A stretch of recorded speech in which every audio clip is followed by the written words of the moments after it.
Very good evening, distinguished guests, honorable colleagues, ladies and gentlemen. Welcome to the premises of the European Parliament for today's conference, Nanoplastics, the Hidden Connections and Emerging Risks to Human Health and the Climate Stability. This conference is being organized by Patriots for Europe political group and the ALLATRA Global Research Center. The science is not anonymous. This was a sentence I dared to say and write when justifying the rejection of the new planned EU climate goal for reduction of greenhouse gases by 2040. And as I dared, I was really roasted by the progressive guys. Why?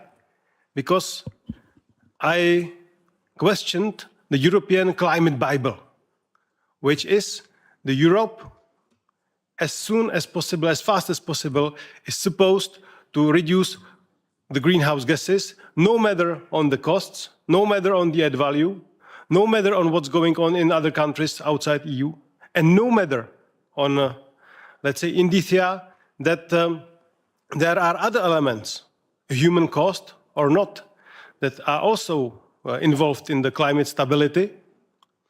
And this is fully being ignored. So this is the reasons why, together with Patriots for Europe, we have decided to schedule a couple of meetings to discuss all the cross connections and complexity of the climate stability, climate change, sustainability, and also the public health. And the first of them is today on nanoplastics. Why? Because nanoplastics, compared, for example, to microplastics, are so small that their penetration to the cells and tissues is much easier. Also, they influence the CO2 absorption, for example, to the oceans, while, let's say, changing the vitality of microflora on the sea level. Simply, it's a matter of fact that nanoplastics have become a topic for not only the public health, but also for the climate. And this is the reason why I'm really glad that we could hold the debate today. And now is my nice honor to welcome the speakers of today's. So let me also introduce the two welcome speakers with introductory remarks. Mark Burns, pastor, chairman of the Spiritual Diplomats Initiative, and the advisor to the President Donald Trump. Welcome to the European Parliament. Marina Ovchinova from USA as well, the president of the ALLATRA International Public Movement. Welcome. Then we have the expert panel from the ALLATRA Global Research Center. Alexander Masny, the biochemist. Hello. Welcome. Anna Kotliar from Israel, specialist in geology and geography. Welcome. Sitting to my right, Dr. Kara from the Czech Republic, let's say applied mathematics. Welcome. Dr. John N. from USA, having the master degree, as well as I do, from chemical engineering. Welcome.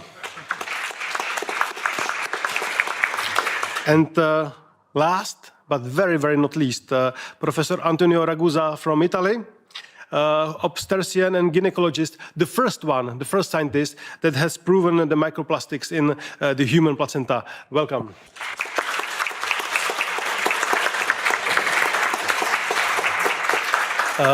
After the introductory remarks of our two colleagues, there will be debate into 4 blocks, and therefore there is just one simple housekeeping rules. There is a tight schedule, so please follow it as much as possible, otherwise I will have to be prudent. And now it's my pleasure to pass the floor to Mark Burns. Mr. Burns, welcome to the European Parliament. The floor is yours. Thank you so much. First of all, to members of Parliament, your esteemed gentlemen, to all of the wonderful, wonderful people of freedom around the world. I'm Pastor Mark Burns, and I'm truly honored to be here. Ladies and gentlemen, most dangers we fear are the ones we can see.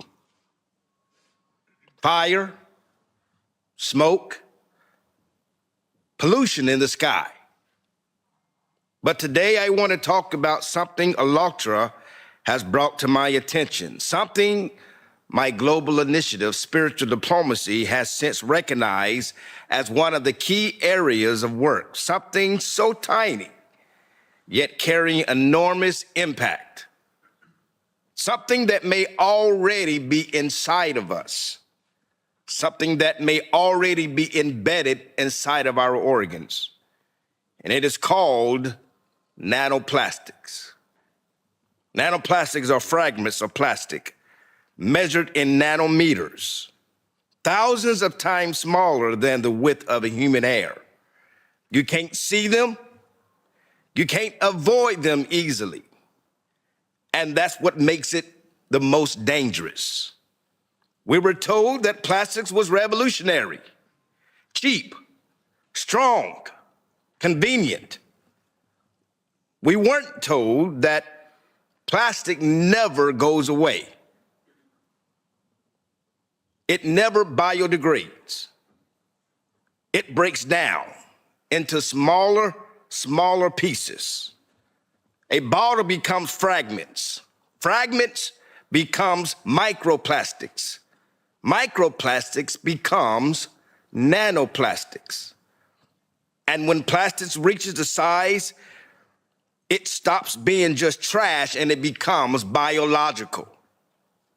Because nanoplastics are so small, they can pass through the cells of membranes. They can enter the bloodstream. They can travel to the organs. Recent research has detected plastics particles in human blood, lungs, liver, placentas, and even brain tissue. This is no longer just an environmental issue. This is a human health issue. So how much are we all exposed? How dangerous are we all really? We breathe them. We drink them. We eat them. Nanoplastics have been found in bottled water, tap water, seafood, salt, fruits, vegetables, and even inside our very homes, the very air we breathe. Every time plastic is heated, washed, or worn down by sunlight, it sheds microscopic particles. Synthetic clothing releases them when it's washed. Tires release them on the roads. Food containers release them when heated. Exposure is not occasionally, it is daily. Now here is the difficult truth. Science is still catching up. Nanoplastics are extremely hard to measure, but early studies are deeply concerning. They show nanoplastics can trigger inflammation. It can damage cells, disrupt hormone systems, interfere with organ functions. They may also disturb the gut microbiome, the systems that regulate the immunity, the digestive systems, and even mental health. There's another layer of concern. Nanoplastics act like carriers. They bind to toxic chemicals, pesticides, heavy metals, and so-called forever chemicals. They can transport these toxins directly into our cells. So they don't just add pollution, they multiply. And one of the most alarming discoveries is their potential effects on the human brain. Some studies suggest nanoplastics may cross the bloodstream and the blood barrier. The barrier exists to protect our most vital organs, to protect particles. Can these particles, if they penetrate, we're entering a completely new territory. Even more concerning, plastics particles have been found across the placenta, which means exposure begins before birth. For the first time in human history, we may be passing a synthetic pollutant to the next generation before they even take their first breath. Nanoplastics don't stop with us. They move through our ecosystem. Fish ingest the plankton. Birds ingest fish, and eventually we ingest them too. They alter our soil health. They interfere with the plant growth. They disrupt microbiological systems that agriculture depends on. This is a planetary 911. And I believe that even now, moreover, because of their small size, most everyday defenses were never built for them. Standard household filters are not designed to regularly and reliably capture particles at the nanoscale. Standard air purifiers are not designed to reliably remove them from either our air or our existence. Once these particles enter tissue, living tissue, the problem becomes even harder. You cannot simply clean nanoplastics out of the body cell. You cannot easily reverse what has already crossed biological boundaries. And even the solution, we often rely on plastic waste to not solve this part of the problem. Recycle may reduce visible waste, but it does not remove the plastic that has already begun to fragment, disperse, and enter the air. Which means this: even if plastic production slows down tomorrow, it would not undo the exposure that has already begun. This is not a problem we simply switch off or turn off. And when exposure continues, while understanding is still developing, the risks do not remain theoretical.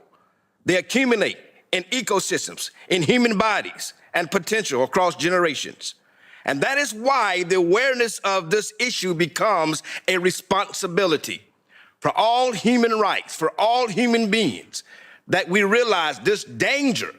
It is affecting all of us, regardless of your race, your color, your religion, regardless of your economic system. It is impacting the whole entire human race.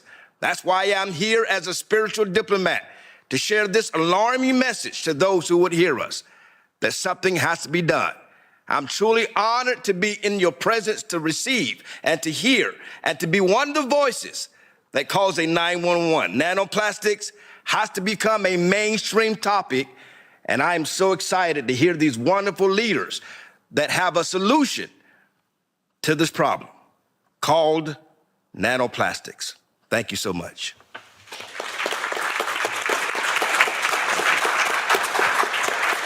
Thank you very much, Pastor Burns, for your inspiring introductory remarks. And now it's my pleasure to pass the floor to Marina Ovchinova, the president of the ALLATRA International. Madam, the floor is yours. Thank you so much. Ladies and gentlemen, Mr. Knotek, distinguished members of Parliament, dear guest, it's a big, big pleasure for me to be here in the heart of the European democracy and to have this opportunity to discuss such an important topic. And thank you so much, Mr. Knotek, for bringing the topic of nanoplastic to the parliamentary level. It's very, very important, and I truly hope, like Mr. Burns just said, that people will focus on that idea and continue to investigate. I represent ALLATRA International Public Movement. This is international community of volunteers from 180 countries, including scientists, researchers, professionals from different diverse fields. The activity of ALLATRA movement focus on comprehensive study of climate, geodynamic, and of course, environmental risks, advancing scientific awareness of these threats. The international dimension of our work is implemented through participation in the key global platform. Over the past 2 years, our participants took part in COP16, COP29, COP30, the other UN and OSCE events as well. At the beginning of 2026, in the United States, under the leadership of Pastor Mark Burns, the spiritual advisor to the President Donald J. Trump, and thanks to Pastor Burns, initiative Spiritual Diplomacy, a series of high-level human rights event was held on the ALLATRA platform within the US Capitol and Congressional Complex as well. In the scientific dimension of our work, our research platform, the ALLATRA Global Research Center plays a pivotal role. It is an independent analytical center officially registered in the United States as 501c3 nonprofit organization and also listed in the European Union Transparency Register.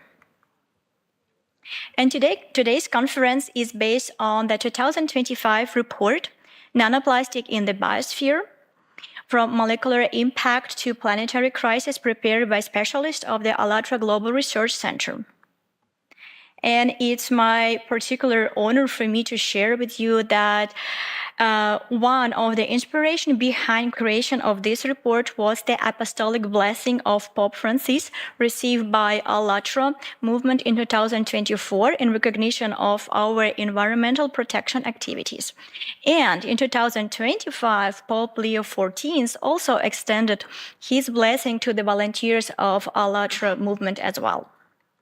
Of course, with the moral support of the Holy See, together with years of interdisciplinary research on micro and nanoplastic conducted by representative of our Global Research Center, formed the foundation for the popular science documentary Nanoplastic: The Threat to Life, which premiered in November 2025. The film has since received several international recognition, including awards at the festival in Mannheim, the London Independent Film Awards, and the Latitude Film Awards. Also joining me at this podium today are representatives of our research center who have traveled here from the United States, Israel, Germany, Czech Republic. And you need to understand, while they represent only a portion of a much broader international scientific consortium, one that includes experts affiliated with leading institutions around the world, they are here to present the collective research findings and analytical conclusions of the ALLATRA Global Research Center, including a comprehensive assessment of the potential consequences of micro and nanoplastic proliferation for human health and ecosystem integrity. And we invite all participants to engage in a professional, responsible, and constructive dialogue on this issue in a spirit of good faith and mutual respect.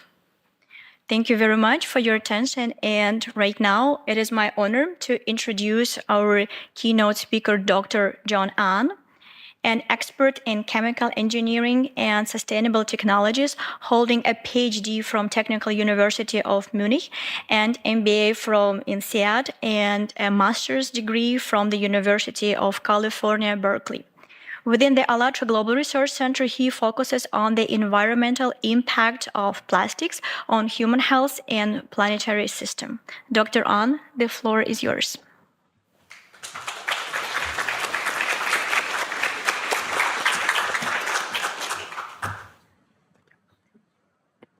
So, honorable members of the European Parliament, esteemed colleagues, ladies and gentlemen, thank you for the opportunity to be here. It's an honor to speak on behalf of ALLATRA Global Research Center, along with my colleagues here. Today, we have convened to discuss a topic that, until recently, was perceived primarily as an environmental issue, but is now increasingly relevant to medicine, climate science, and public policy. The topic is micro and nanoplastics and their emerging risks. For decades, plastic pollution appeared to be a visible problem.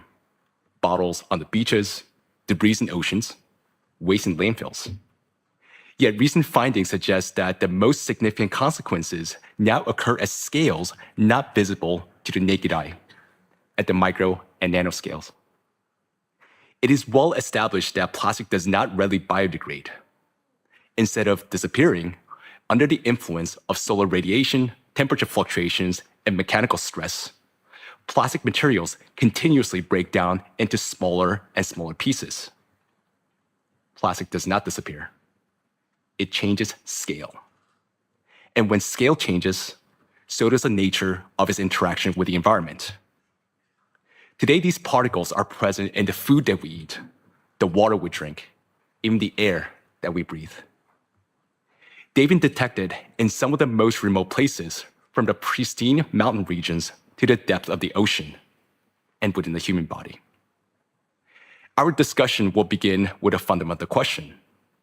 What happens when synthetic material designed for durability becomes a virtually permanent component of the environment and part of our bodies? To address this question, we will take an interdisciplinary approach, examining the issues across several scientific disciplines. We'll first examine how micro and nanoplastics form, how they circulate through environmental systems, and how they enter and accumulate the human body. We'll then consider the potential health implications and the underlying mechanisms, including how surface charge may enhance biological interactions. We'll also broaden the discussion to the planetary scale and explore the potential influence of plastic particles on the atmospheric processes, cloud formation, and heat dynamics. This includes recent anomalies in ocean warming, potential interaction with a geodynamic activity, and a broader implication for natural disaster trends and economic stability. Today, the impact of micro nanoplastics represents a complex, systemic challenge at the intersection of public health, ecosystems, and climate. No single country, discipline, or institution can address it alone. For this reason, our meeting offers an opportunity to examine the evidence together and to define clear, coordinated path forward grounded in knowledge and collaboration. With that, it is my pleasure to introduce our first speaker, Ms. Anna Kotyar from Israel. Ms. Kotyar holds a degree in ecology, and she's a representative of the Scientific Advisory and Research Council of the ALLATRA Global Research Center. Ms. Kotyar, the floor is yours.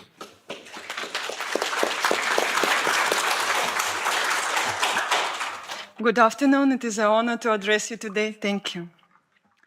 Plastic is no longer separate from the natural environment. It now functions within it, gradually destroying its natural processes. Since the mid-20th century, more than 9 billion tons of plastic have been produced.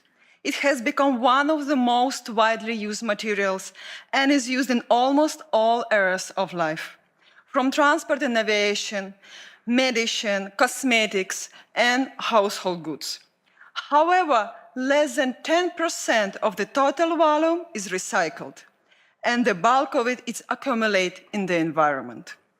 For example, a plastic bottle that does not disappear over the time but breaks down into particles the size of a grain of sand, less than 5 millimeters, and this is microplastic. Some of them we can still see, but many already looks like a dust. But this plastic dust continues to break down further. The particles become so small that they cannot even be seen with a regular microscope. They are thousands of times smaller than thickness of a hair and can be smaller than human cells and many bacteria. And this is already nanoplastic.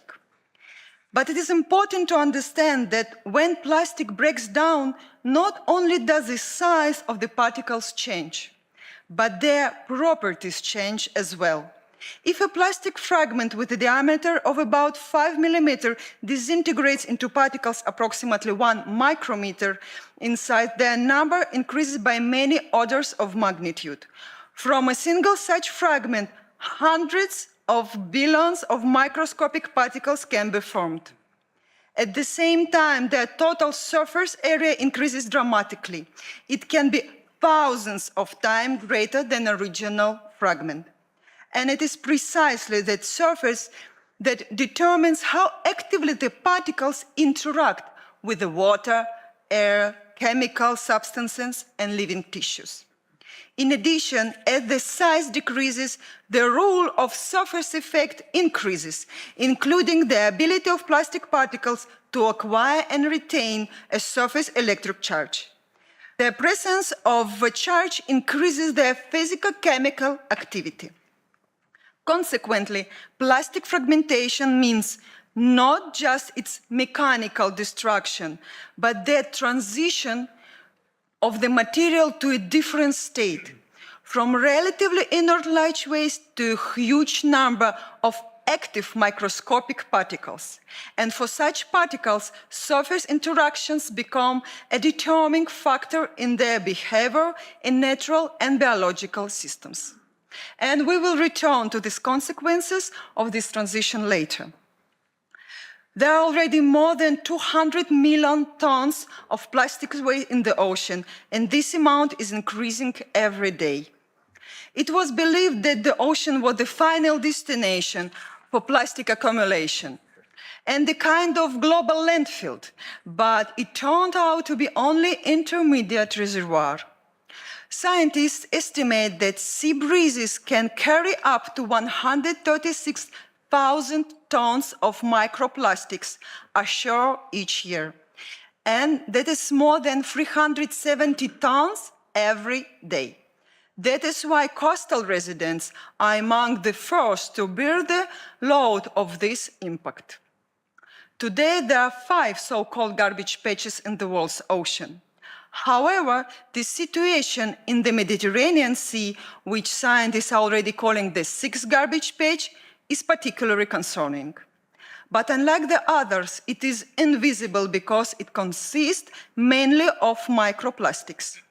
In this region, the concentration of microplastics in surface waters is 4 times higher than the area of so-called Pacific garbage patch, and this makes the problem particularly significant for residents of European countries.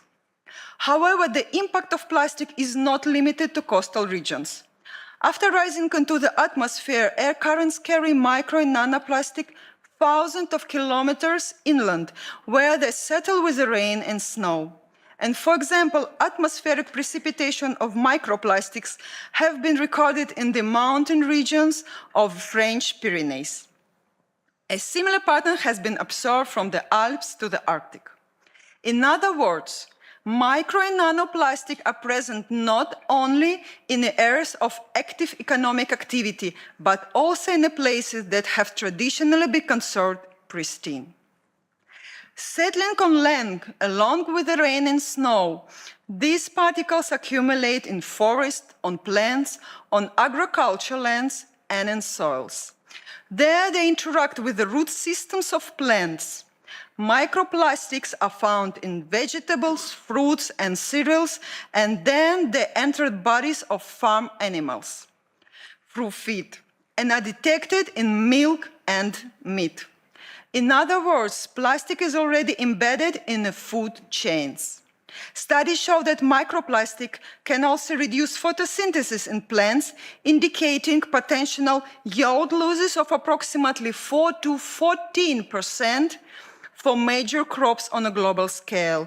In fish and land animals, micro and nanoplastics are associated with inflammation, tissue damage, metabolic disorders, and organ dysfunction. This is no longer a question of food quality, but also of food security. Consequently, micro and nanoplastics should be considered not as a local waste problem, but as a new physical and chemical factor on a planetary scale. In this regard, the problem of microplastics goes beyond waste management and needs to be addressed with a framework of policies on public health, environmental sustainability, and, as we will hear later, potential climate risks. Thank you so much, and I pass the word back to John Ann. Thank you. Thank you.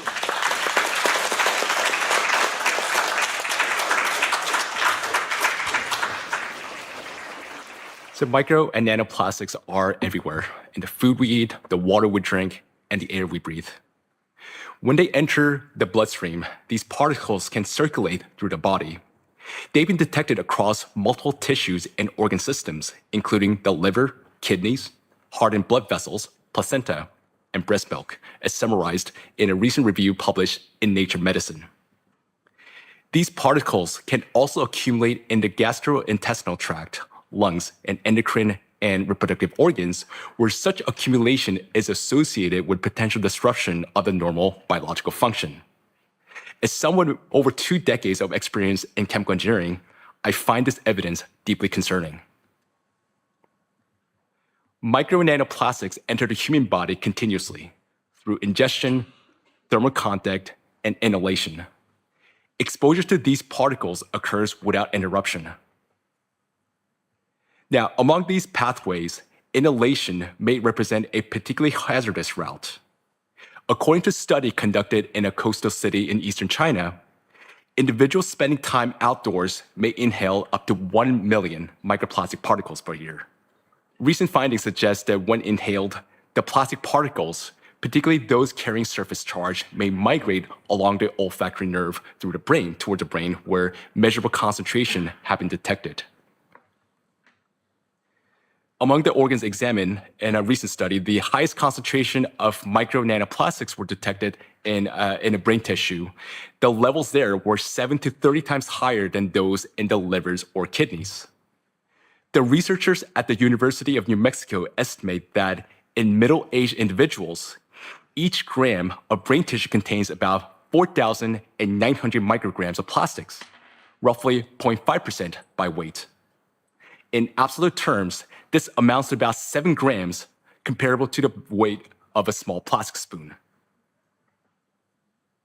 Here, I want to point out that the situation may be even more concerning for children because their lower body mass and higher intake of air, liquid, and food relative to their weight can result in substantially higher exposure to plastic particles per kilogram, up to 4 times greater than adults by some estimates.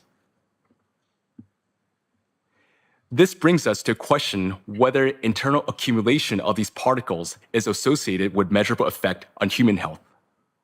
According to the European Academy of Neurology, residents of coastal areas with higher levels of micro nanoplastics showed increased prevalence of functional impairments, including 9% higher cognitive disability, 6% higher mobility disability, 16% higher self-care disability, and 8% higher independent living disability.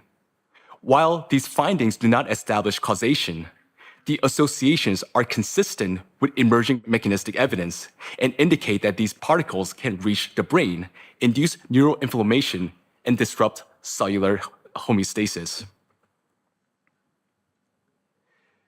But the potential impact of micro nanoplastics is not limited to the particles themselves. Beyond their physical presence, micro nanoplastics may pose additional risks because they also carry chemical additives, including phthalates, bisphenols, polybrominated diphenyl ethers. Health impacts associated with just 3 of these additives were estimated at $1.5 trillion in 2015. Note that more than 16,000 chemical compounds are used in plastic production, many of which have not been comprehensively evaluated for long-term health human effects. Beyond chemical additives, another factor that may contribute to the biological impact of micro nanoplastics is surface charge. Plastic particles acquire and retain surface charge through the friction in air, also known as triboelectric effect, or by absorbing ions in aqueous environments, including biological fluids. The surface charge enhances interactions between these particles and cells, organelles, and biomolecules such as DNA and proteins. The smaller the particle, the stronger the surface-driven interactions, potentially amplifying their biological impact. As noted in a recent peer-reviewed article, plastic particles may pose significant environmental and health hazards, with surface charge playing a critical role in governing their behavior. An important consequence of these surface interactions emerges when the particle enters biological fluids.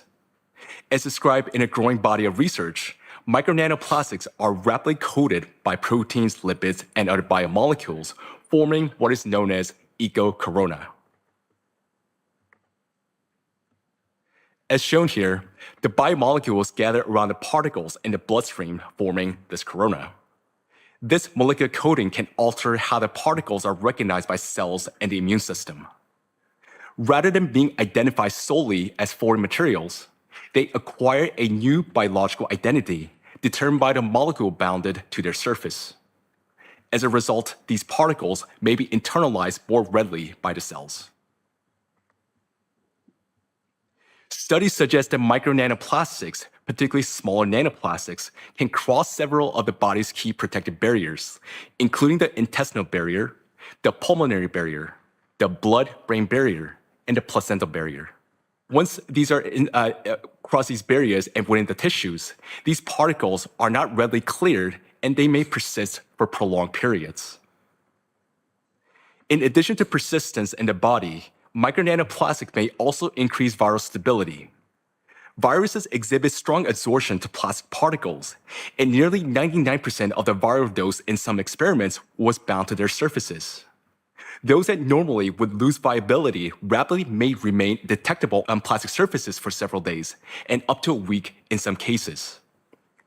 Through this surface binding, micronanoplastics may function as a virus carriers, potentially contributing to prolonged viral persistence and influencing transmission dynamics. Here, it is important to note that these particles also exert direct biological effects. Research findings indicate that charged micronanoplastics may disrupt tightly regulated cellular processes essential for normal cell function and survival.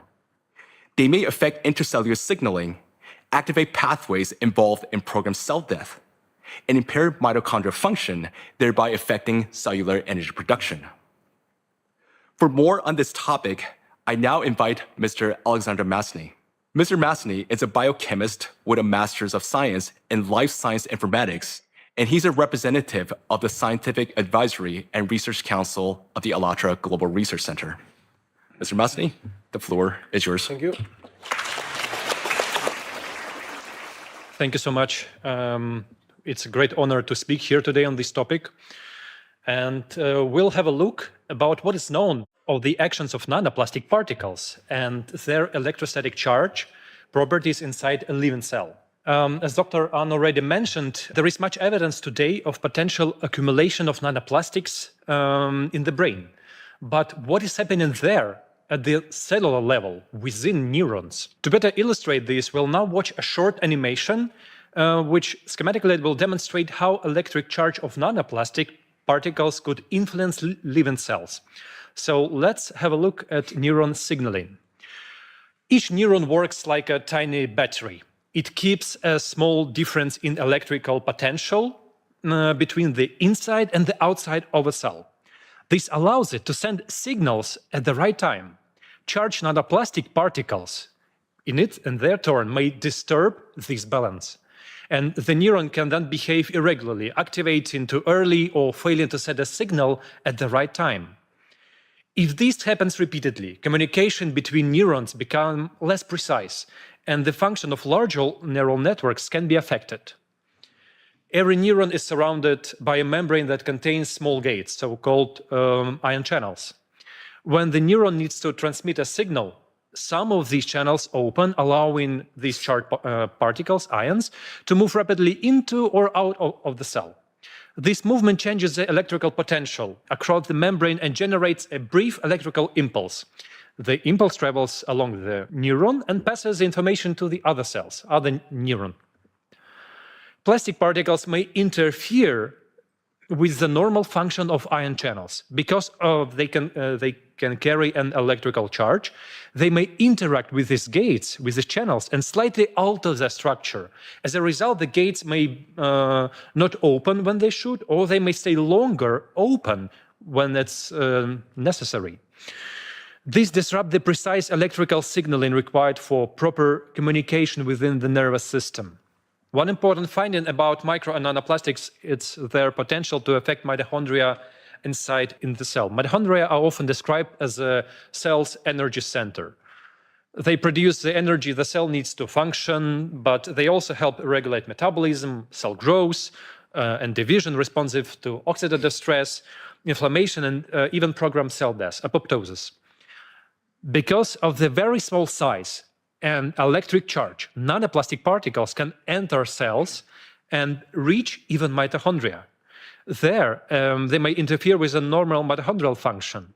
When mitochondria stop working properly, it means the cell can no longer efficiently produce energy or carry out necessary functions, essential processes.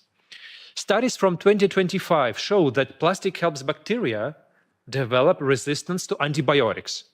driving a crisis that medicine is increasingly unable to control. Why?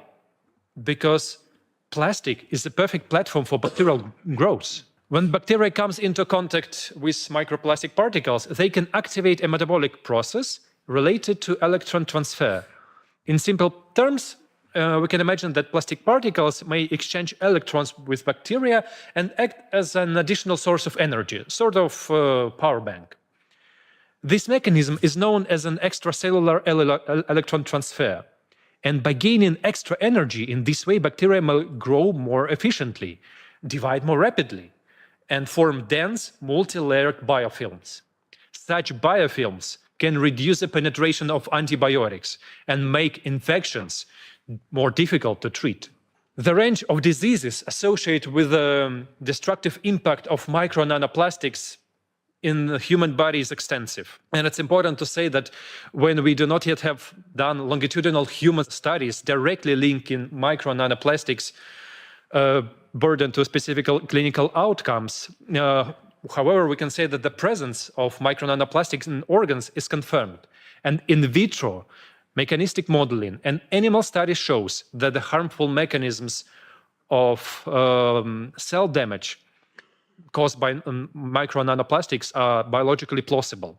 I would like to briefly highlight several categories of disorders, some of which are currently demonstrating particularly rapid growth and affecting a substantial proportion of the population.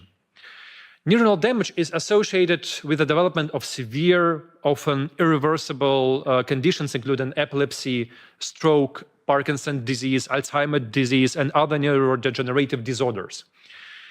Having previously worked in a research institute in Fraunhofer on this topic on neurodegenerative diseases, including Parkinson's disease and Alzheimer, I'm particularly aware of really this complexity and social impact of these conditions.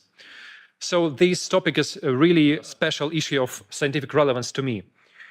And next we'll see that the work of researchers of the University Medical Center of Utrecht have demonstrated that immune cells exposed to nanoplastics die approximately 3 times faster than unexposed cells.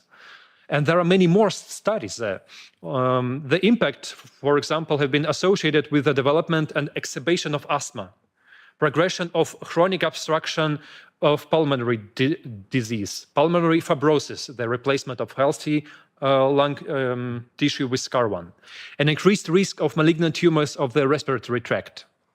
Micro and nanoparticles have been identified within atherosclerotic plaques, dense deposits in the arterial walls that narrow blood vessels and may obstruct natural blood flow. Their presence is associated with increased risk of myocardial infarction and stroke. Studies indicate that when microplastics are detected in plaques of the carotid arteries, the risk of major adverse cardiovascular events and mortality increased by approximately 4 and 5 times. A key mechanism may involve mitochondrial dysfunction induced by nanoplastic exposure. The accumulation of mutations in mitochondrial DNA combined with disruption of programmed cell death pathways reduce the body's ability to eliminate damaged cells and increase the likelihood of malignant transformation, cancer. Experimental studies in laboratory animals have shown that micro nanoplastics can accumulate in the testes, induce testosterone deficiency, and impair spermatogenesis. In animals subjected to chronic microplastic exposure, erectile dysfunction was disrupted within as little as 1 month. Equally concerning findings relate to female fertility. A 2025 study identified that microplastic particles were found in ovarian follicular fluid of 14 out of 18 women examined, with an average concentration exceeding 2,000 particles per milliliter. These data indicate that micro and nanoplastics interfere with the earliest stages of life, even prior to conception. In fact, we observe an overall decline of cognitive capacity. Age-related chronic diseases are increasingly diagnosed in younger populations. Last but not least, reproductive capacity is being increasingly compromised. The ability to conceive and give birth to healthy children is constantly decreasing. In summary, micro and nanoplastics can no longer be considered merely a matter of environmental pollution. Substantial evidence indicates that it constitutes interference with the fundamental mechanism of human life. What is therefore at risk is not only our present condition, but the well-being of future generations. This topic has now been continued by Professor Ragusa, who will address the impact of children's health. John will introduce Dr. Ragusa, a true pioneer in this field, and Dr. Ragusa will speak on the concept of cyber children, the presence of micro nanoplastics in placenta, and their impact on reproductive function.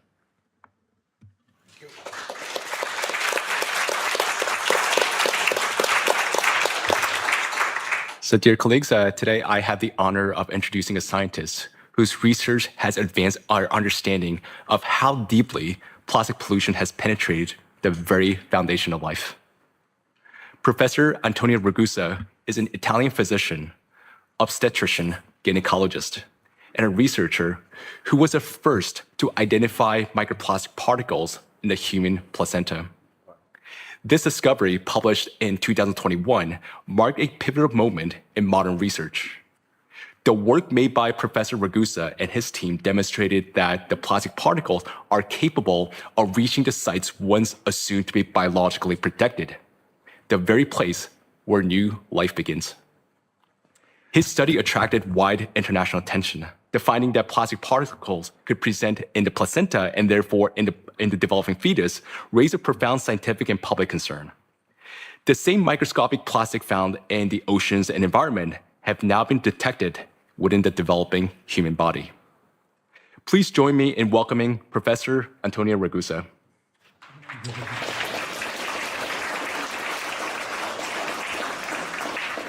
Thank you. I'm sorry, but I'd prefer to speak Italian. It's my native tongue, so I'm much more comfortable expressing myself in it, especially since I know there's simultaneous interpreting.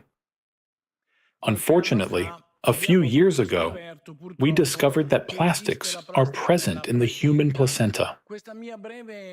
Let me digress a little bit. Here you can see photos of plastic fragments found in the human placenta. This brief digression is necessary to show you that the very same plastics present in the oceans and seas are found in the amniotic fluid and inside our children. It's the same plastic because everything on Earth is interconnected and interrelated. When we made this discovery and published it, the news spread all over the world. Many media outlets showed interest. We introduced the term cyborg baby, that is, cyborg children, because these children are no longer just made of organic material, but also of inorganic. This term has gained popularity in international literature. Later, a lot of evidence emerged that plastics are inside the uterus and fetal placenta. We also checked if they were present in breast milk, and unfortunately, we found it there too. Many organizations became concerned. They said, "Does this mean mothers shouldn't breastfeed their babies?" No. Breast milk remains relevant even if it contains plastics. It is the best food for our kids because artificial mixtures contain even more plastics than breast milk. So, there's no other option. The only solution is to reduce the amount of plastics that mothers consume during pregnancy. There are certain methods, attitudes, and behaviors that can be adopted on an individual level to improve the situation and reduce the amount of plastic one ingests. This is a watercolor. It might look like a photograph, but it's not. It's a watercolor made by the greatest living watercolor artist, who was partly inspired by our research. I believe that on topics like this, very sensitive topics, knowledge must not remain exclusive to scientists, but must spread to the general public. Therefore, we should seek cross-pollination, interact with journalists and art workers. This topic should move beyond university lecture halls.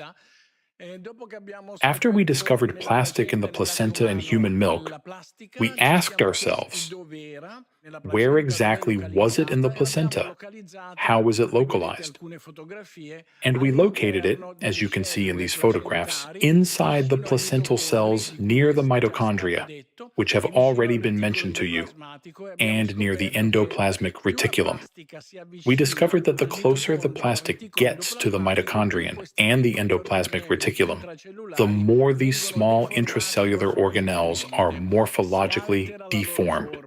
Their shape is altered, and strangely, the plastic does not enter the cell nucleus. It is not yet clear why it remains in the cytoplasm, in the peripheral area. However, if you look at this beautiful illustration by Maria Mata, who worked with me on this research, you can see on the left a cell with its cytoplasm perfectly organized, mitochondria, endoplasmic reticulum, and so on. On the right, conversely, is a cell invaded, infected. Because plastic behaves like a microorganism, it infects, infected by microplastics. One can observe a state of anarchy where the cellular structures are completely distorted. Here you can see these very interesting experiments on mice, showing that exposure to microplastics alters fetal growth. You might say, well, Ragusa, those are just mice. We can do without mice. But that is not the case, because in humans as well, the amount of plastic found within the placenta is inversely proportional to growth. In other words, the more plastic there is, the smaller the infants are, the smaller their brains are, and the smaller their heads are. And these are humans, they are not mice. Moreover, the amount of plastic present in the human placenta is correlated with premature birth, which is one of humanity's greatest misfortunes. Currently, worldwide, this varies by nation and the degree of development within those nations, but currently, 10% of children globally are born prematurely, and this is a source of dramatic disability across the world. It is the most significant source of disability globally, and this disability is correlated with the amount of plastic present in the mother's placentas. Other conditions, such as cholestasis, for instance, which is a significant disease, are also correlated with the amount of plastic in the placenta, as is the fetus's ability to respond to hypoxia. Perhaps you are unaware because you're not obstetricians like me, but for children to be born, they have to go through sort of a dangerous journey, a very perilous journey, and they face hypoxia. The more plastic there is in the placenta and the amniotic fluid, the less capable they are of coping with it. Unfortunately, this study from Hawaii illustrates how the amount of plastic present in placentas has increased dramatically over time. That is to say, if we examine the plastic levels from when I was born in the 1960s, fortunately, there was very little in my mother's placenta. But over time, this number has surged. These are the biochemical mechanisms that have already been mentioned, through which plastic causes damage to human beings. We don't have time to analyze them all in detail right now, but we're talking about inflammation, cytotoxicity, and cell death. When this happens inside a human being, specifically within the uterus, what follows are epigenetic changes. That is, our lives are altered. Therefore, plastic is capable of changing our lives starting from the womb. And it does change it. Here you see, for example, Alzheimer's, which we discussed earlier, or Parkinson's. But observe, something I am very keen to discuss with you is obesity. Obesity has been a phenomenon of the last 40 to 50 years, because when I was a child, obesity was almost non-existent. I attended a school with over 400 pupils. Only 2 were obese. Today, if you look at the rates of childhood obesity, you see nations, such as Mexico, where 30% of children are obese. These are the mechanisms through which plastic contributes to the development of obesity. Here you can see the increase in obesity across various nations in recent years. This slide is very evocative because it demonstrates how the quantity of plastic we discard into the environment is directly proportional to obesity. That is, to the growth of our waistlines. This is a point of significant interest, as plastic is obesogenic. It acts as an obesogen. If we examine all the diseases whose prevalence has increased dramatically in recent years, almost all of them share a correlation with plastics. These are complex pathologies. Obesity is a complex condition. It does not depend solely on plastic, but plastic exacerbates this process. We asked ourselves, how exactly does plastic make a person gain weight? It is somewhat peculiar since plastic has no caloric value. So, what is the mechanism? Well, the answer is relatively straightforward. We conducted an experimental study in which we artificially infected certain placental cells with plastic and observed what happened to them. We saw exactly the same phenomena that we had observed in natural placentas. That is, those not subjected to our artificial intervention. If you focus your attention here, this is one of our micrographs showing a single cell. You can see the cell, and inside it, within the cell's cytoplasm, indicated by the arrows, you can see numerous bright spheres. These bright spheres are microplastics. They cluster together in the same way viruses or bacteria do, and they are of similar dimensions. Those we found are approximately 10 microns in size, very similar in scale. The cell mistakes them for viruses, bacteria, or antigens, and becomes activated in an attempt to destroy them. However, it cannot destroy them because plastic is indestructible. As a result, the cell gets altered, and its ability to respond is compromised because it cannot expel them. It can neither remove them from the cytoplasm nor destroy them as it does with viruses and bacteria. And this occurs because the cell does not recognize these particles. It may take a few million years of evolution before the cell learns to recognize it and handle it effectively. Plastic. As you know, and as has already been stated, the amount of plastic we discard into the environment is immense. Although I am neither a sociologist and certainly not a psychologist, over my years of studying plastic, I have developed some ideas as to why we human beings are so foolish as to flood our environment with plastic, thereby destroying it for our children and grandchildren. There are several reasons, which I describe in this work. We do not have time to explore them in detail, but essentially it stems from the fact that for millions of years, not thousands, not tens of thousands, but millions, humans perceived the environment as an enemy. And indeed, for millions of years, nature was an enemy. Imagine early humans, men or women alike, without modern scientific knowledge or understanding, standing in a forest in Borneo, knowing nothing, unable to read or write. Nature must have seemed truly terrifying to them. We have internalized this perception. We have absorbed it so deeply that even now we remain incapable of protecting the world around us. This is my final slide. It relates to a paper in which I draw a parallel between the ocean water and amniotic fluid in children. The symmetries, analogies, and similarities between ocean water, its specific concentrations of salts, magnesium, potassium, calcium, and so on, and amniotic fluid are astonishing. These two fluids are almost identical. Therefore, when we throw a plastic bottle onto the beach, it is as though we are throwing it into our mother's wombs, because all environments are interconnected. We are all part of a single, unified network. Can we do something about it? Yes, we can. Consider this. More than half of all the plastic produced worldwide is manufactured by just 20 companies. 20 companies that reap extraordinary profits. Yet the debt is paid by all of us, who gain absolutely nothing from this. Therefore, from a legislative standpoint, intervention is not impossible, although it is certainly not easy. I believe that since the world today is driven by economy rather than politics, we must make it economically advantageous to preserve our planet. There are mechanisms that can be used. I describe them in this work. They are not the simplest, but we can seize this opportunity to change the world. I will conclude my presentation with this final, very striking slide. You may not know this, but today the leading cause of death among sea turtles is plastic. Thank you for your attention.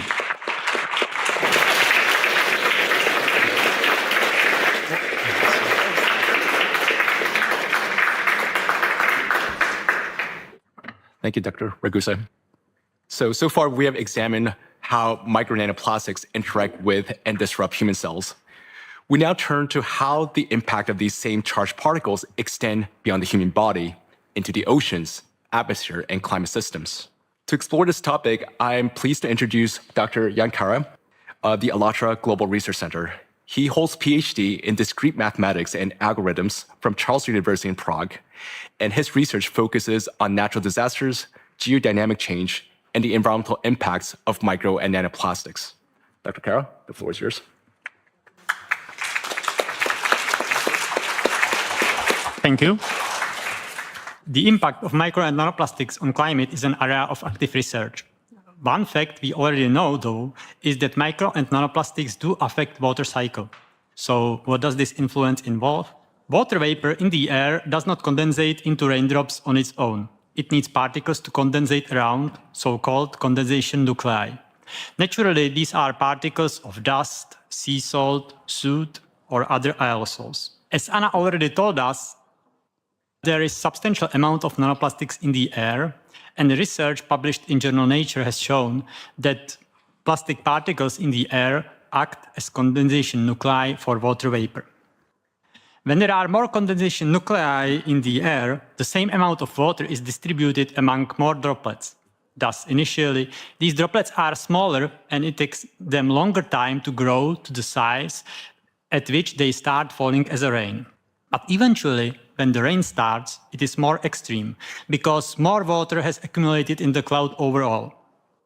Thus, when the concentration of nanoplastics is high enough, they first contribute to prolonged periods of drought, followed by more intense rainfall and possibly causing flooding. Similarly to affecting rain, nanoplastics also affect how droplets freeze into ice. Normally, pure water droplets freeze at a temperature of around -38 degrees Celsius. In presence, the research from Pennsylvania University has shown that in presence of nanoplastic pollution, the droplets usually freeze already at temperatures of -18 to -24 degrees Celsius. Due to the fact that raindrops freeze at higher temperatures, hail is created at lower altitudes. This way, nanoplastic pollution contributes to more frequent creation of hail and creation of larger hailstones. On this slide, you can see graphs from European Severe Database showing how the frequency of large and very large hail is increasing in Europe over the last 20 years. Here you can see some samples of the hailstones. If we take long-term trends, then the chances of large hail in Europe are growing by about 20% per decade since 90s. Similarly here, we can see how the chances of heavy rain are growing in Europe over the last 30 years. These events are causing significant damage, and nanoplastics are apparently contributing to the increase of these extremes. To summarize, micro and nanoplastics affect the condensation of water vapor and cloud formation, which leads to an increase in intensity of storms, thunderstorms, and other destructive natural phenomena. Since the effects of charged micro and nanoplastics isn't taken into account in our models, these particles are possibly also leading to higher inaccuracy of our weather forecasting and climate modeling. Now, let's move from the air into the ocean. The ocean and the atmosphere are a single climate system. Water has the unique capability to absorb enormous amount of heat. For comparison, just 10 meters thick layer of the ocean is able to absorb more heat than the whole atmosphere. Ocean absorbs heat during the day and releases it at night, thus smoothing out temperature fluctuations. Ocean thus plays a key role in maintaining planet's climate stability, acting as a kind of natural air conditioner. The ocean also removes heat from tectonic plates and releases it into the atmosphere. We hypothesize that large-scale pollution of the ocean with micro and nanoplastics is disrupting this precise cooling mechanism. Nanoplastic particles concentrate in the ocean in three main layers: at the bottom, at the surface, and in the middle in the area of thermocline, where the water temperature and thus density sharply changes. Plastic particles with surface charge interact with water molecules at the level of hydrogen bonds, and this alters the chemical and physical properties of the water, possibly slowing the heat dissipation into the atmosphere and thus contributes to creation of zones of overheating inside the ocean. We hypothesize that the concentration of micro and nanoplastics in the ocean is sufficient to affect the heat exchange within the ocean. This in turn may lead to less heat being removed from the Earth's interior lithospheric plates, cooling less. As the graph shows, the temperature of our oceans is increasing at unprecedented rates. In fact, over the last few decades, the rate of warming ocean has accelerated by 450%. Now, the ocean isn't warming only at the surface, where the ocean is heating from the sun and the atmosphere. In fact, the surface heating affects only the upper 700 meters of the ocean due to mixing. But as you can see from the temperature profile data, since about 2017, the whole depth of the ocean up to almost 2,000 meters is abnormally warm. So what are the reasons of such intense warming of the ocean? According to our hypothesis explained above, the first reason is the concentration of micro and nanoplastics in the ocean. Since mid-20th century, the amount of plastic pollution entering the ocean is rising sharply. And all of this plastics is degrading into micro and nanoplastic particles. Now, over the same time period, we see a steady rise in the ocean surface temperatures. In Europe, we are particularly affected by this. Microplastic pollution in the Mediterranean Sea is one of the most severe in the world. It's 7 times the global average and 4 times higher than in the Northern Pacific, the area widely known for plastic pollution. Thus, it is quite possible that micro and nanoplastic pollution is already significantly contributing to the rise of heavy rain, large hail, tornadoes, and other extreme weather phenomena we observe in Europe. Now, temperatures and other extremes aren't growing only in Europe. As you can see in the graph, year 2025 has been the 3rd hottest on record, only marginally colder than the 2nd warmest year 2023.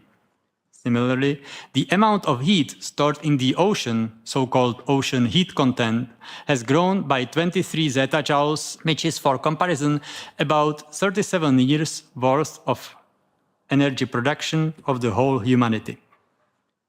Traditionally, this heating is attributed to the emissions of anthropogenic greenhouse gases. However, fast warming rate in recent years is significantly surpassing predictions of our climate models. Let me quote Dr. Gavin Schmidt, director of NASA Goddard Institute for Space Studies. The long-term trends we understand, and it's being driven by the greenhouse gases, it's being driven by anthropogenic effects. But what happened in 2023 was that, and then plus something. And that plus something is much larger than we expect or as yet can explain. This demonstrates how traditional climate scientists are confused by the recently observed fast warming of our planet. As you can see, the warming steadily continues in 2025 as well. On these graphs from a study published on January 9th in the Advances in Atmospheric Sciences showed that although in 2025 the surface of the ocean was not record warm in 2025, that's the graph on the right, the total heat that has accumulated over the year in the ocean was the highest since the measurements began. We are of the opinion that although anthropogenic greenhouse gases contribute to the long-term warming trend, they cannot explain currently observed fast heating, indicating there are other important factors that are impacting the climate and that are not taken into account. A factor we already spoke about is the pollution with micro and nanoplastics, which possibly impacts the ocean atmosphere gas exchange, cloud formation, water cycle, as well as heat transfer within the ocean. However, we don't think this factor alone can explain the fast warming of the planet. Our hypothesis suggests that the geodynamic changes are another important factor contributing to the planet's warming. That is, activation of the Earth's interior, increasing the geothermal heat flow, heating the oceans from below, and thus, consequently, the whole planet. Let me now pass the word to John, who will be speaking more about these changes. Thank you.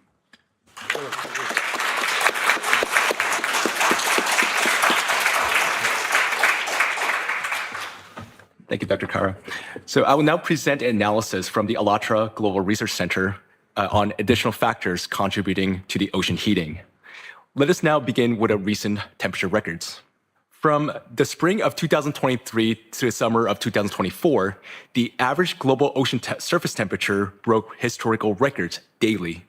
Dr. Rob Larter, a British marine geophysicist, commented, "It's quite scary, partly because I'm not hearing any scientists that have a convincing explanation of why it is we've got such a departure.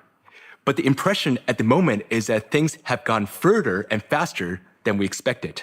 Professor John Abraham from the University of St. Thomas suggested that the previously unrecognized factors may be influencing the long-term ocean temperature trends, the factors that are not accounted for in existing climate models. As mentioned earlier, micro-nanoplastics may alter the physical properties of the ocean waters, effectively trapping heat within the ocean. But I want to point out that the plastic itself does not generate thermal energy. It only limits its release. This raises a fundamental question. Where does the heat come from? Recent studies show that the ocean warming is occurring not only at the surface, but also in the deep oceans. NOAA scientists reported that in the Argentine basin, at a depth greater than 4,500 meters, the temperature increased by about 0.02 degrees Celsius between 2009 and 2019. Heating such a vast volume of water requires an enormous amount of energy, an energy equivalent to roughly 4 times Europe's annual consumption. A similar trend has been observed in the Weddell Sea off the coast of West Antarctica. There, the upper 700 meters showed little warming, while waters below 2,000 meters warmed at a rate roughly 5 times higher than the global average at comparable depth. Note that solar energy penetrates to the depth of about 200 meters, and even accounting for the vertical mixing, it rarely extends beyond 700 meters. Thus, solar radiation is likely not the explanation for deep ocean warming. So then, this leads to further question. What is driving the warming of deeper layers? A commonly accepted hypothesis proposes that the surface water are heated by the solar radiation and the atmosphere, with global ocean circulation transporting this heat greater to depths.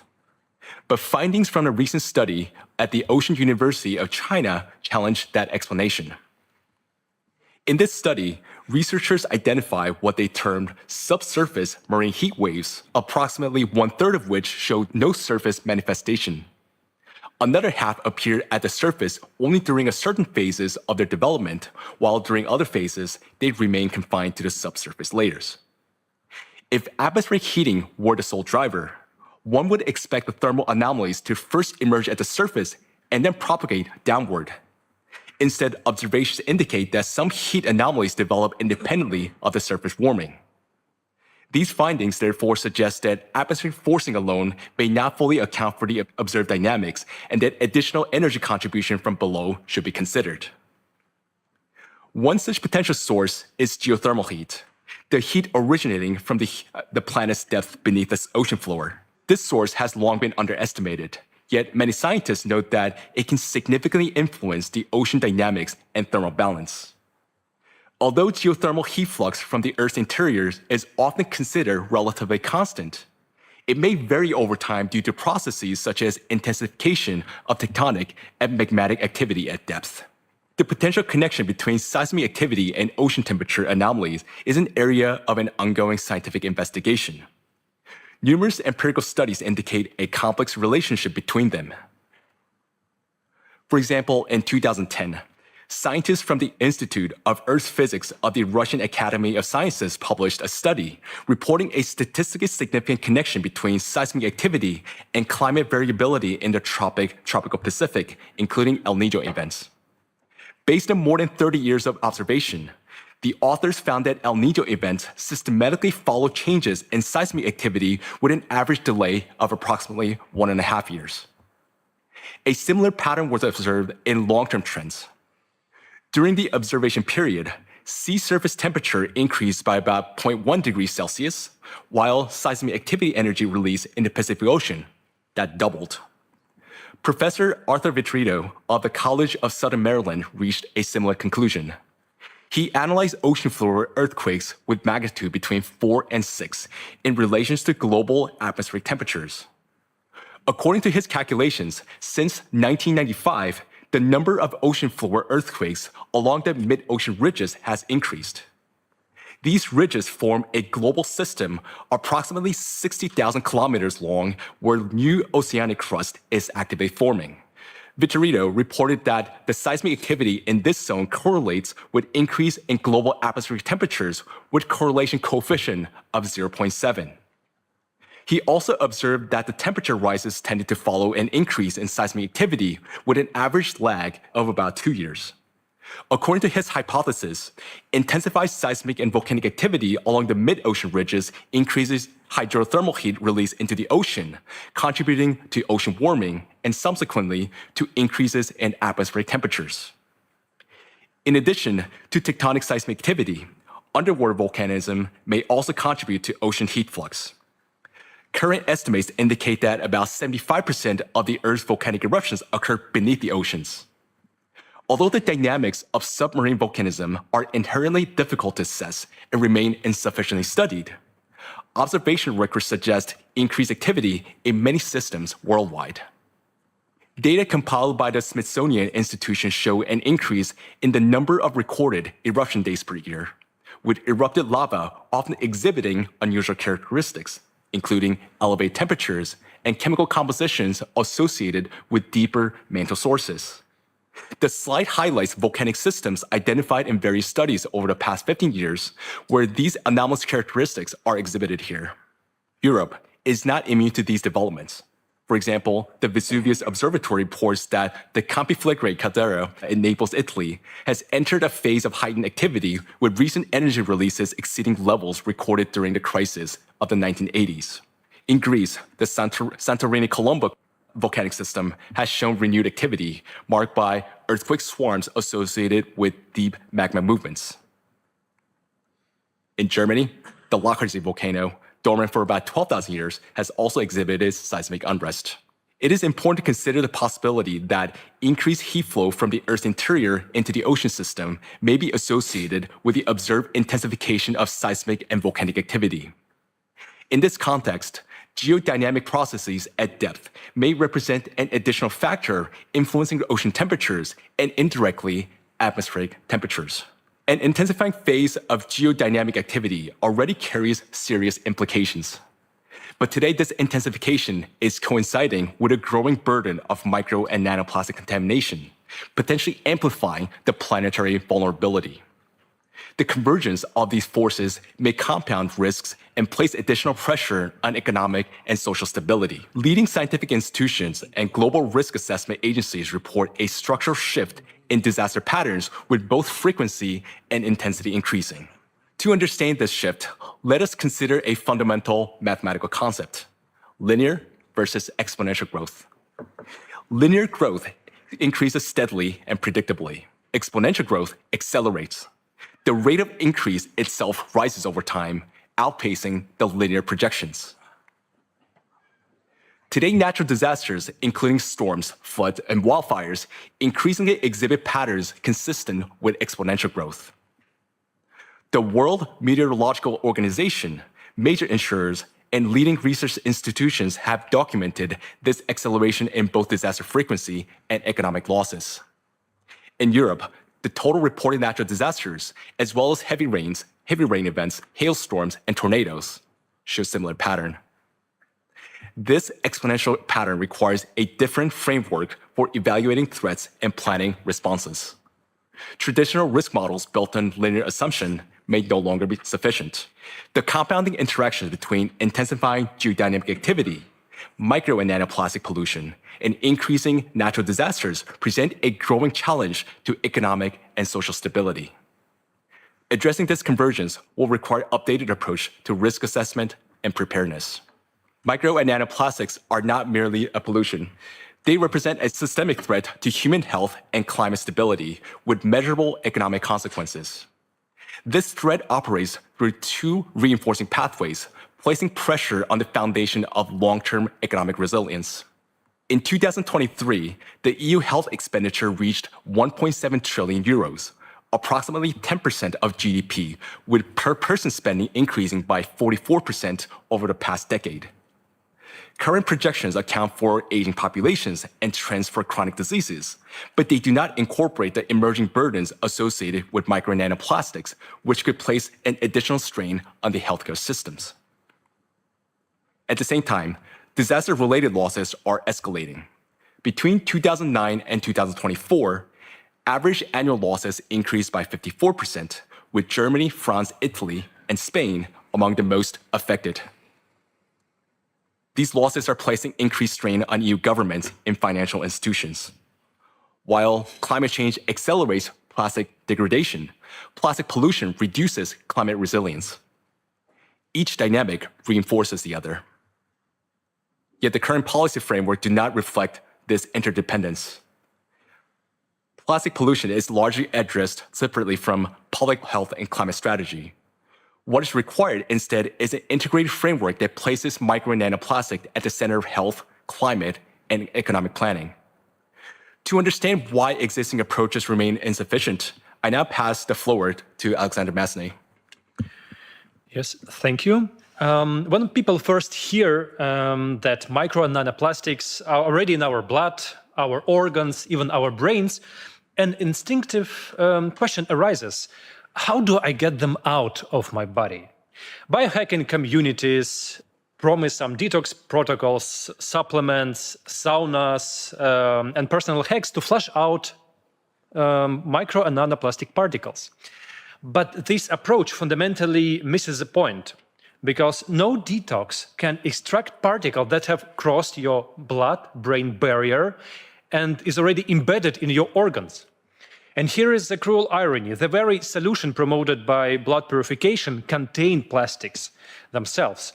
Plasmapheresis, hemabsorption, filtration devices. We are using plastics to try to eliminate the effects of plastics.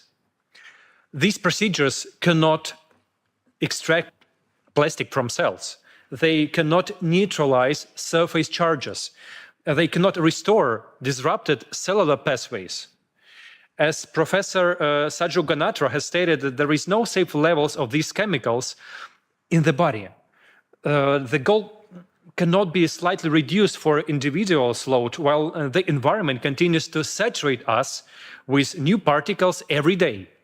To see why current solutions fail, we need to look at a full plastic life cycle. Someone might say, let's reduce plastic production and use and ban plastic production more, so this is impossible now. Plastics are now deeply embedded in the modern life. Examine what will collapse: medical devices, food supply chains, electronics, constructions, our infrastructure. A full prohibition is simply not possible in the foreseeable future, and it's also economically disadvantageous, either at the level of individual countries or at the level of international economy. We turn to recycling as the supposed solution. But here is the paradox. Recycling generates more micro and nanoplastic particles. The mechanical stress of recycling plastic to shred particles faster than virgin plastic will degrade. We're not solving the problem, we're accelerating it. And here is the biggest issue no one talks about, and where we have no answer at all. Humanity has already produced 10 billion metric tons of plastic. Much of this now breaking down into invisible particles that circulate in our air, in our food, water, and accumulate inside our bodies. 100 million tons will continue fragmenting for centuries, even if we stop production tomorrow. The world ocean alone contains 200 million tons of plastic waste. Current extraction rates of ocean cleanup efforts are approximately 20,000 tons per year. This is less than 0 0.01%. At this rate, complete ocean cleanup would take up approximately 10,000 years, assuming we stop all new pollution today, which we cannot. So the problem compounds exponentially, and whether we stop production or not. The greatest danger isn't that plastic we haven't yet made or recycled. It's a micro and nanoplastic we are already living with. We cannot clean this up. We cannot filter it out. We cannot recycle our way out. So the solution, therefore, is not to eliminate plastics, but to ensure that there is no longer will threaten life. So what can we do? So let me reiterate that the risk associated with micro and nanoplastics arises from several factors, including their chemical additives, size and shape, surface charge, and resistance to degradation. Taken together, these characteristics determine how plastic particles behave and interact with biological and environmental systems. As my colleagues have noted, plastic particles already present in the biosphere pose ongoing threat that must be mitigated. Yet we currently have no practical means of altering their chemical composition, size, or shape at scale. But one viable direction, at least in theory, may be worth exploring: the influencing their surface charge. The surface charge of micro nanoplastics plays an important role in determining their behavior in biological systems. Many naturally occurring nanoparticles, such as mineral dust, sea spray aerosols, and clays, also carry surface charge. But charge associated with plastic particles appears to differ in its persistence and its interaction dynamics. It can remain stable across multiple environments, including air, biological fluids, and this charge can enhance the particle's ability to, for example, penetrate cells and cross biological barriers, including placental and blood-brain barriers. It also enables the plastics to bind to DNA, proteins, and cell membranes, and to persist, accumulate within tissues, and to influence the water cycle and heat transfer dynamics in the oceans. Therefore, if the surface charge of the plastic particles could be neutralized or even partially be reduced, their biological interaction and uptake could be limited.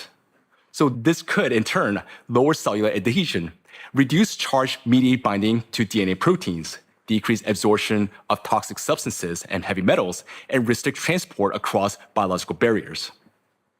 For these reasons, international research should focus on developing methods capable of reducing or neutralizing the surface charge of micro nanoplastics. Achieving this objective would require coordinated, large-scale international collaboration, potentially comparable to major scientific initiatives of the past, such as Human Genome Project. I now pass forward to Jan Kara.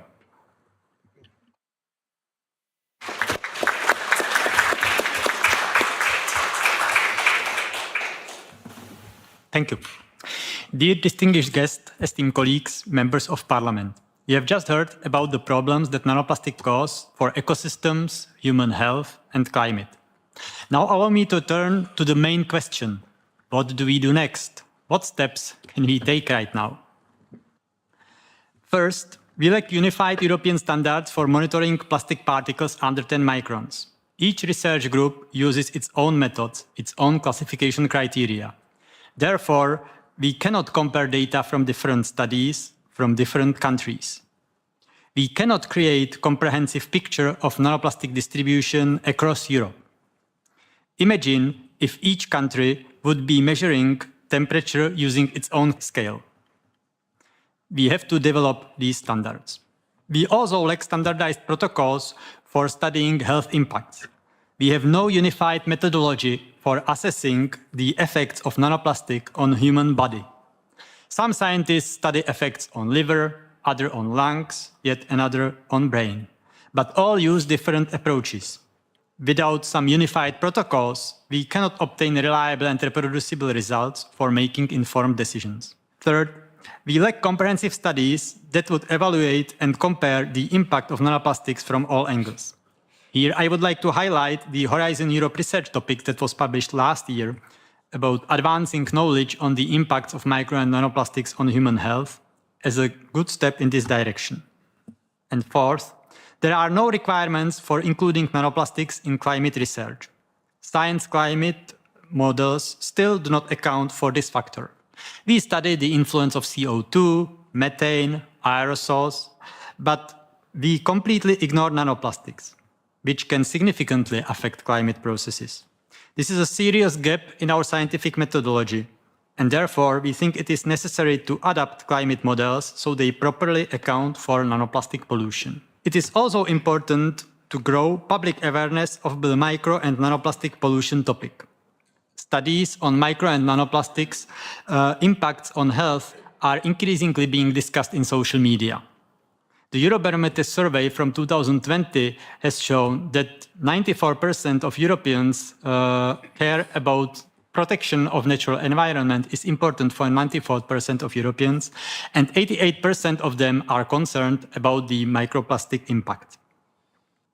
Given the particularly high level of microplastic pollution in the Mediterranean, 7 times above the global average, it is important to act proactively. Finally, let me emphasize that nanoplastics pollution is a global problem, and Europe cannot solve it alone. First, because plastic released into the environment in one part of the world degrades into micro and nanoplastics, which is then quickly spread throughout the world. Second, because the time is limited and the challenges in front of us are large. As a citizen of Europe, I would like to see our Europe make a significant contribution to the solution of the micro and nanoplastic problem. Perhaps European representatives could propose United Nations protocol for micro and nanoplastics pollution at the next climate summit. Or they could initiate a creation of an international research coalition with European participation. In conclusion, I would like to emphasize that according to our estimates, the window of opportunity for substantial progress is several years, not decades. Therefore, timely action is particularly important. I sincerely believe that we have all the capabilities to address this 21st century challenge. And now, let me hand back to John for the conclusion. So, dear distinguished guests, esteemed colleagues, and members of parliament, today our world faces several systemic challenges: rising healthcare burdens, accelerating climate disasters, and contamination of air, water, and food systems. These may appear as separate crises, yet they share a common underlying factor: the micro and nanoplastics. Plastic particles are not simply pollution. They function as a risk multiplier affecting biological, environment, and economic systems. Our challenge is substantial. Plastic particles are already present throughout the human body and across the environment.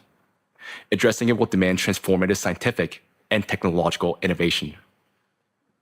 On behalf of ALLATRA Global Research Center, I would like to first extend my sincere gratitude to Mr. Ondřej Knotek for his leadership in organizing today's event and for bringing this issue of micro and nanoplastics to broader public and institutional attention. Also, many thanks to Pastor Mark Burns for placing this important topic on the agenda of his global initiative, Spiritual Diplomats, and for helping to bring this conversation to communities around the world. And my gratitude also goes to Professor Antonio Ragusa for his pioneering research and sharing his findings with us today. Through his work, the scientific community has gained deeper insight into the presence and potential impact of micro and nanoplastics in the human body. Finally, I would like to thank all the speakers and for all of you for your attention and engagement. We share a responsibility that transcends borders and politics, the protection of our common home. Thank you. Thank you very much.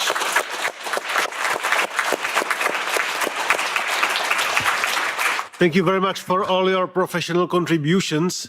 And now it's time for potential questions from the public. So I'm looking around. Is there any question or remark towards our distinguished speakers, distinguished guests?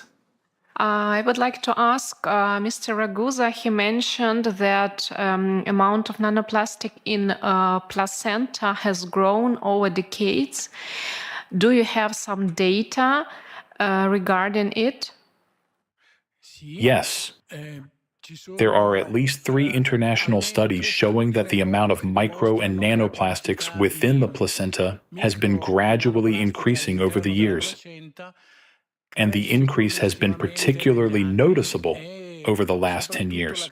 This is because the amount of plastic that to put it into perspective, 90% of all plastic produced ultimately ends up in the environment. Some countries are more conscientious than others. Italy, for example, is very conscientious because it recycles 12% of its plastic. But there are countries in Southeast Asia, for example, that do not recycle anything at all. Thus, all the plastic produced ends up in the environment. And, as we have shown earlier, the external environment, that is the seas and oceans, is closely connected to our internal biological environment, specifically the placenta and amniotic fluid. Since we are constantly dumping plastic into the environment and its amount is increasing year after year, it is obvious, both from a scientific and practical point of view, that the amount of plastic in our children and in our fetuses, even before they are born, is steadily and relentlessly increasing. Grazie mille. Thank you very much for the answer, Professor Garuzzo. And any potential question? Oh yeah, the madam over there, please go ahead. Good evening, and thank you very much for this very kind panel that we have tonight here, bringing such important topics for nanoplastic. I'm Anila Prethi, a journalist from Albania. Actually, Albania is not yet a member of European countries, but geographically we are in Europe. So as you know, Albania has a long coastline along the Adriatic and Ionian Seas. Based on your experience and the studies you have conducted on the impact of nanoplastics and plastic waste management, what are the minimum steps of small countries, for a small country like Albania, to have effectively monitor and manage the risk in its waters? And the other question is, how can these measures be integrated into the effective national legislation, considering the correct regulatory gaps that we have in our nation? Thank you very much. And who is now interested to answer that question? Yeah, I will start with some points. Indeed, for a small country like Albania, it's unique, this geographic position between the Adriatic and Ionic Seas. Yeah. The issue of micro nanoplastic is particularly acute. And in correspondence to your question about these minimum measures, I would like to begin with the context of today's discussion that we have already. The need to develop really a unified European standards for monitoring plastic particles smaller than 10 microns have already been rightly, a right step. And this conference, we have discussed it and proved that actually it's very important to really do it all together with all countries. How this can be integrated in national strategy?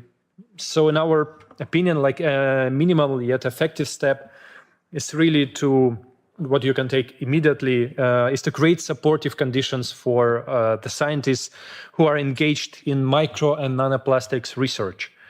Resources could be directed towards a research group focused on identifying viable methods, developing solutions on neutralizing the surface charge of nanoplastics.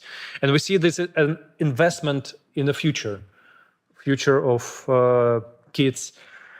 And by supporting domestic experts, by encouraging them to pursue this fundamental solution rather than addressing consequences alone, the country can position itself not only merely as an observer, but a leader in this advanced research and in protective technologies against nanoplastic burden. So I hope, I've answered. Yeah, I'll just add that, another thing with that, everyone can do is to raise awareness. I mean, just as an ordinary person, you could, a lot of people, maybe not a lot of people, but some people are not aware of this invisible problem. It's just the micro nanoplastic is just everywhere, but we don't see it. So oh, people think, oh, it's not really a problem, but it is a problem. I mean, you have seen the data, you have heard what we've talked about, and it's invisible. But let's make that visible, and you can do that through just simply by talking to your families at dinner tables, or I mean, you're part of in a media. So I mean, just do what we can to best of our abilities, because I mean, like when we have such a big noise from just ordinary people, then that could help to raise the awareness and bring to the solution. I mean, a lot of times things don't come from the top to the bottom. Sometimes things have to come from the bottom to up, and this is something we can do as individuals. So that's what I want to add. Thank you very much. I'm looking for occasionally other question. Oh, the madam in the very last row was first. Okay, yes, you. Thank you so much. Thanks for the really interesting discussion. I was really curious, just thinking about some of the solutions that were being discussed, whether the panel has any opinion on the future global plastics treaty that's being negotiated. So negotiations are underway for a treaty to end plastic pollution. And at the moment, nanoplastics are not mentioned at all, and microplastics barely at all. So would just be really curious on your reflections about the role that a treaty could play in solving some of the issues that you presented. Thank you. Okay, maybe so I'll try to answer. So sure, I think the treaty is a good thing because it will at least end addition of new plastic into the ocean or into the biosphere. Yeah? But I will also have to say that as far as I know, the treaty is already being negotiated for 3 years and we are still not there. So yeah, I'm hoping that it will come to some good closure soon. Like, let's say it is approved and then we stop adding the plastic into the ocean. That's certainly a good step, but as John was already saying, and Sasha mainly was saying, we have already the problem with 10 billion tons of plastic that's already out there. Yeah, and that's decomposing, and it's enough of it to cause us a lot of problems. So in this sense, I think this treaty is actually not enough. And we will have to come up with other solution how to deal with the existing plastic. And so far we don't even have the scientific understanding how to do this. So I guess like some treaties are a bit premature at this point, but we have to, let's say, get the common will to significantly invest in understanding and researching the problem. Thank you very much. The next question was from the madam in the red shirt. Yep. Okay. Thank you very much for this very informative session. I note that you said earlier that there's no safe levels for micro nanoplastics in us, but the reality is we can't escape it, as you've already also shared. And you highlighted a point that sometimes we do get action when it's bottom up. So just wondering if there's enough bottom up pressure, I guess, applied, if we could get more action from top down by legislation and rules, by having minimum safe threshold levels. Do you foresee that we will develop some kind of safe range or safe limit for the various polymer types? Maybe I can initiate the answer to this question.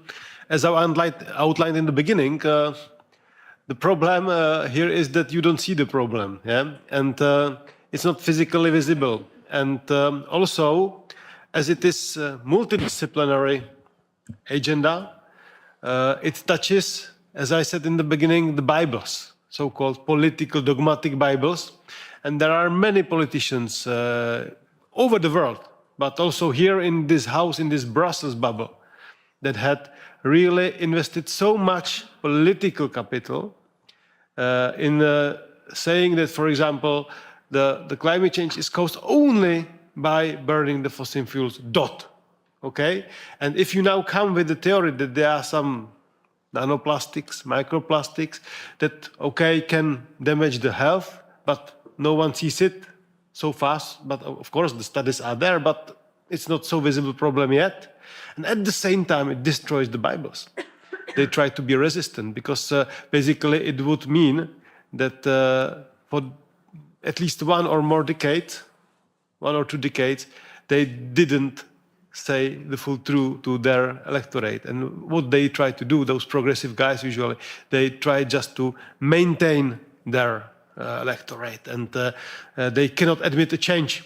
I'm coming from a corporate business. For me, if we had the company strategy and the time showed that the company strategy needs improvement, we did it. But for some political branches, political parties, simple, if you go this direction, then you should change it. It would be a loss for them. Instead of turning it into occasion, they're just afraid of this. So I'm afraid that there really must be much more, to conclude the answer, much more pressure from the bottom to the up in order to persuade politicians across the party, because in the European Union, unfortunately, we don't have a majority system. We have 5, 6, 7, 8 political groups, and you have to find majority across them. Yeah, in over the Atlantic, it's maybe sometimes a little bit easier, Pastor Burns, that you have basically 2 parties and they are changing. Yeah? So, strong occasion for public to be more vocal on this topic. That's my answer. Thank you. Okay, maybe I'll address the question about the safe limits. Yeah? So here it is important to understand first thing. So, with plastics, it's not so much about the acute exposure into the plastics. Yeah. So there is the current plastics you are inbreathing isn't that large. The problem is that the plastics is accumulating in the body over the time. Thus, that's the problem with the safe levels, because even though the levels are low, because you get exposed to them every day with every breath, essentially, then over the years, they accumulate and eventually they start causing problems. So that's the problem with the definition of safe levels, or that's the main problem of defining safe levels. So at this point, of course, we could define the levels so low that if we consider the accumulation over the whole lifetime, you would say, okay, it's negligible. But I am of the opinion, although I have no data for this, that these levels would be so low that they would basically be impossible to reach anyway. Yeah, I don't think currently, at least given the current scientific knowledge on this topic, I don't think there are any safe levels. Yes, I'm sorry to say that, but yeah, that's what we know so far. Yes, please, Professor. A good question is why, if plastic is so dangerous for us, we live so long and we live more than our father and so on. Why? Because plastic don't kill you and don't kill us. Plastic don't kill. Plastic permit us to live along, but with a lot of disease. With a lot of disease. Plastic is able to growing the number of disease that we have. Also when we are baby, when we are infant, because infants today have a lot of disease that long time ago they are not. And so the response to this question is plastic don't kill, plastic ti rende malato, do disease to you, not kill. Thanks. Thank you very much. I think we have time for the last possible question. Do I see a madam over there? Yes, please. Yeah, you. Yeah. I have a very quick question. As a psychologist, if I decide to make a research based on your experience to find or not a link between monoplastic and psychological disorders in public mental health, which variables will you suggest to use for this research? I must say that I come from Albania, so the needs there is very big. And I wanted to take this possibility to have a good answer. I would highly recommend you to inform yourself with the report that I mentioned, the foundation for this conference. In this particular report, you can find more than like hundreds of peer review articles and their analysis. So that will help you literally start your own research in this topic and follow all the sources. So if I can ask technical team to bring this report to the screen, I would really appreciate. So you can take a screenshot. Thank you. Mark, Pastor Burns, would you like to step in for final minute conclusion?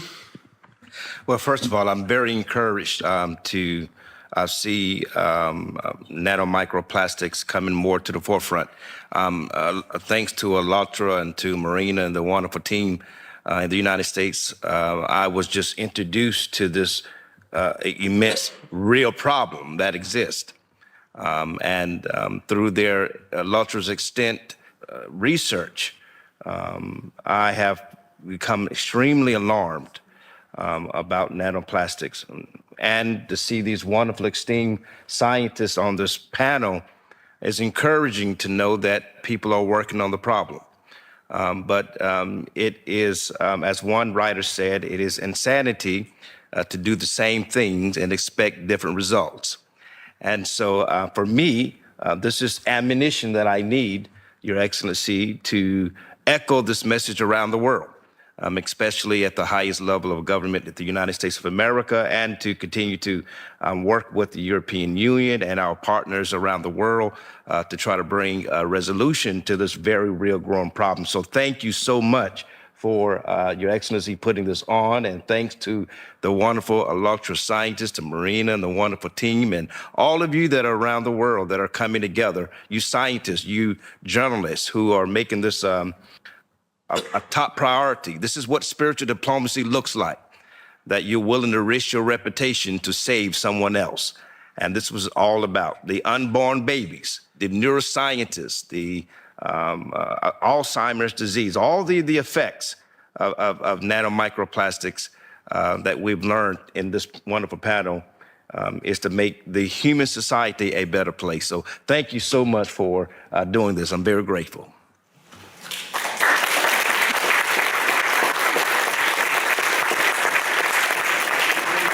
Thank you so much. And also I would like to thank firstly to all the professional speakers for really valuable contributions. And we all could see how complex challenge we are facing. It's a global challenge. It's a new phenomena, new element that basically the world has not been yet used to think about, to consider in its risk management.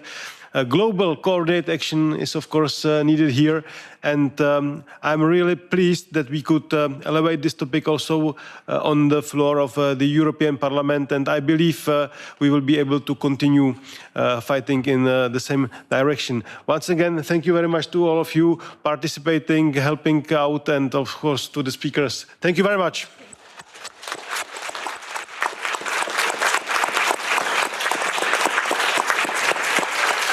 And thanks to the introductors. Thank you.